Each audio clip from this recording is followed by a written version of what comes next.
खुलासा?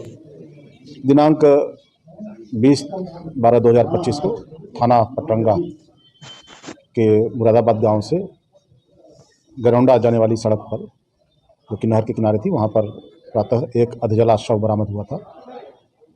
ये शव अज्ञात था।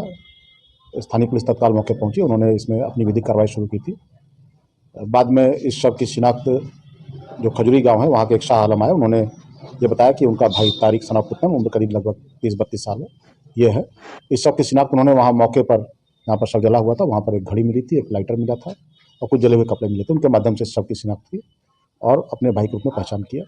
उन्होंने यह भी बताया कि मेरे भाई को रात में खजुरी गाँव के रहने वाले जमाल और अब्दुल, ये दोनों तीनों आपस में रहा करते थे, दोनों बुला करके ले गए थे उसको, जो है। इस सूचना पर तत्काल जमाल और अब्दुल को हिरासत में लेकर के जब सख्ती से पूछताछ की गई तो उन्होंने अपना जुर्म स्वीकार किया और ये बताया कि बीते कुछ दिनों पहले इसका एक्सीडेंट हो गया था। जो मृतक था तारिक सना पुत्तन, जिसकी वजह से ये हम लोग आपस में मिलकर के खाते पीते रहते थे। ये कुछ इसकी भागीदारी कम हो गई थी, पैसा कम ये अपना लगाता था और साथ ही में इसको हम लोग कभी कभी लंगड़ा करके चढ़ाया करते थे।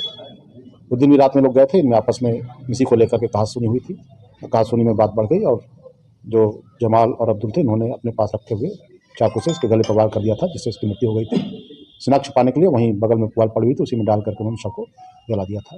ये दोनों आरोपी हैं, इनको गिरफ्तार किया गया है। गिरफ्तार करके इनकी निशानदेही पर जो आरोपियों के खून से सने कपड़े हैं वो और आला कत्ल चाकू बरामद किया गया है। इनको गिरफ्तार करके जेल भेजा जा रहा है। इसमें आगे ने जो भी तथ्य और प्रकाश में आते हैं उसके अनुसार वैधानिक कार्रवाई की जाएगी। इसके पहले भी इनके प्रति आपराधिक मामले रहे? हाँ, इन दोनों का आपराधिक इतिहास है। जो जमाल है उसके विरुद्ध 3 मुकदमे हैं और जो दूसरा अब्दुल है उसके विरुद्ध 1 मुकदमा है। इस तरह से इन दोनों का आपराधिक इतिहास रहा है।